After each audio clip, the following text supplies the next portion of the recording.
देखो, मैं रोज आप लोग को बताता हूं कि नौकरी बाजार में फेंका हुआ है, उसको कोई लेने ही वाला नहीं है।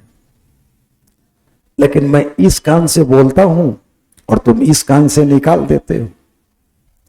नौकरी बहुत लोग कहता है कि सर कैसे होगा, क्या होगा। अरे बहुत इजी लेना है।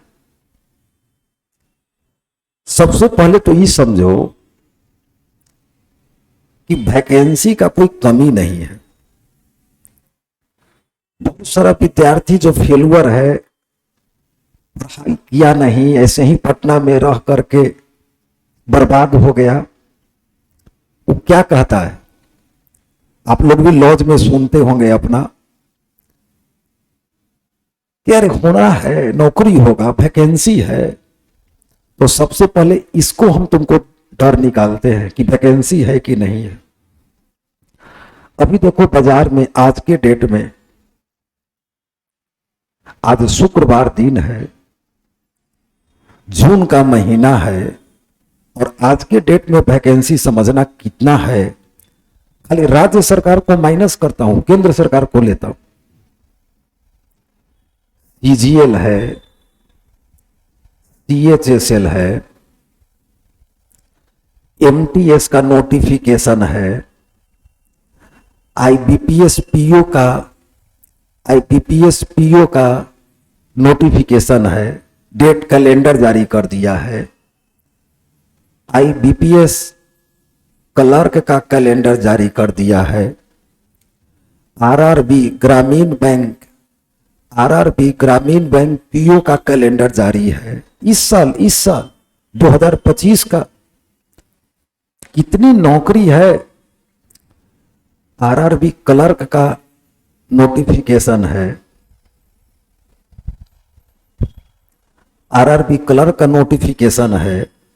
उसके बाद एसबीआई पीओ आ गया है, ये वैकेंसी आ गया है। एसबीआई क्लर्क आएगा, निश्चित आएगा, एसबीआई क्लर्क भी आएगा। ये देखो, ये पीओ आ गया है, 2025 में क्लर्क भी आएगा, एलआईसी आएगा, सब वैकेंसी आएगा। रेलवे आएगा, अभी रेलवे का टेक्नीशियन का पद 6300 के बारे में बोला है, रेलवे का 6300। बिहार सरकार का सिपाही दरोगा सब है। तो हमें बताओ कि कौन सा बहाली नहीं है।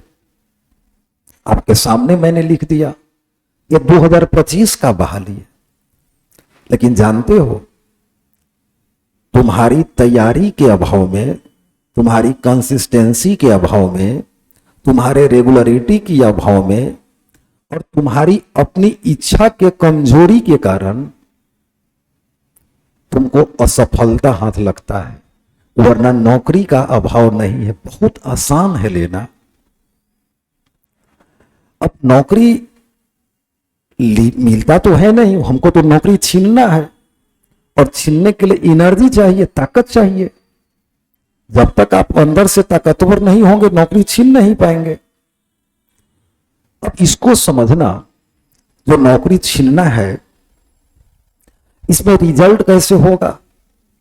अब देखो, यह सीएचएसएल का बहाली आया है, भरा रहा है, और प्लस सीजीएल भी है। ये जो बहाली है, इसको दोनों लड़का भरेगा। सीजीएल वाला सीएचएसएल जरूर भरेगा, जितना सीजीएल वाला बच्चा है सब सीएचएसएल भरेगा। लेकिन सीएचएसएल वाला तो सीजीएल सब नहीं भर पाएगा, क्योंकि ये इंटर पास पर है, ये ग्रेजुएशन पास पर है। अब समझने का कोशिश करो।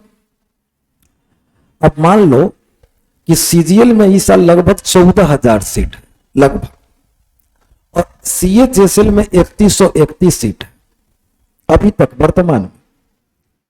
तो जितना लड़का को सीजीएल में होगा नौकरी, जो इस सब यहां फॉर्म भरा है, इस सारा बच्चा का लगभग सीएचएसएल में भी हो जाएगा, इसी का इसमें हो जाएगा।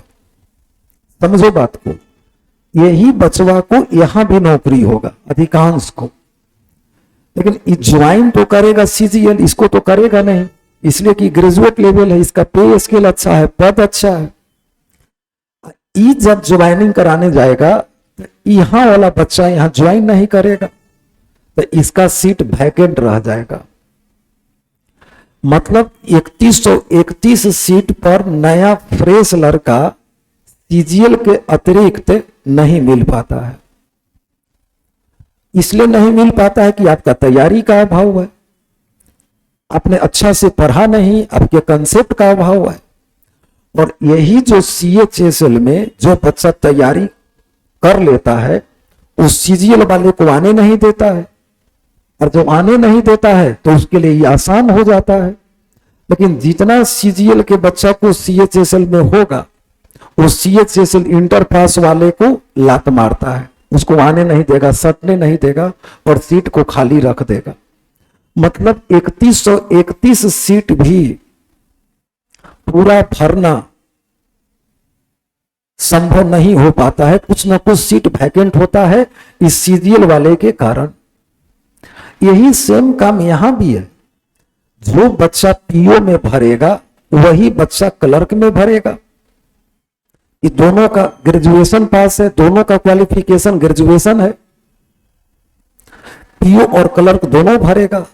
तो जिस बच्चा का पीओ होगा उसमें से अधिकांश बच्चा को क्लर्क भी होगा, लेकिन ज्वाइनिंग तो पीओ न करेगा, ज्वाइनिंग क्या करेगा, पीओ करेगा, तो क्लर्क का सीट वैकेंट रह जाएगा। अर्थात इस बहाली में से भी पूरा सीट भरना संभव नहीं होता है, क्योंकि एक ही बच्चा को क्लर्क में भी होता है और उसी बच्चा को पीओ में भी होता है। तो पीओ ज्वाइन करता है, क्लर्क को छोड़ देता है, उसी बच्चा को सीएचएसएल में भी होता है और सीजीएल में भी होता है। उस सीजीएल ज्वाइन करता है, सीएचएसएल को छोड़ देता है। इसलिए मैं बोलता हूं कि वैकेंसी की कमी नहीं है, नौकरी की कमी नहीं है, नौकरी बहुत आसान लेना है, बशर्ते आपकी कंसिस्टेंसी होनी चाहिए, आपकी तैयारी जबरदस्त होनी चाहिए। आप तैयारी नहीं करते हैं और लॉज वाले से सुनते रहते हैं, जो समझ लो कि कुछ पढ़ा ही नहीं है, बस ऐसे ही पटना में आया है, रहा है और लॉज में पढ़ा सूता है। इसलिए हमेशा ध्यान रखो कि देखो वैकेंसी देख रहे हो ना, जबकि हम आपको भी एलआईसी इसमें नहीं जोड़े हैं, एलआईसी भी आएगा जिसका नाम होता है AAO। एक पद आता है असिस्टेंट एडमिनिस्ट्रेटिव ऑफिसर, एक पद आता है एडीओ असिस्टेंट डेवलपमेंट ऑफिसर। इस सबको तो हम इसमें लिखे ही नहीं है। रेलवे का बहाली, जीडी का बहाली, आरपीएफ का बहाली, ये सब 2025 में आएगा, लेकिन आएगा और चला जाएगा और आप सोचते रह जाइएगा।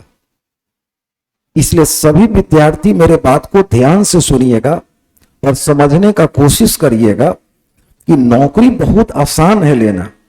रोज हम बैच में बोलते हैं, तो जब बोलते हैं तो तुम सब टेंशन में आ जाते हो, तब कहते हो कि सर जाके पढ़ेंगे, अब बिना बोले तो बस आराम से आज का दिन कल, कल का दिन परसों। अब आज देखो फ्राइडे है, कल सैटरडे है और परसों संडे है। ये दोनों मिला करके 48 घंटा का समय है।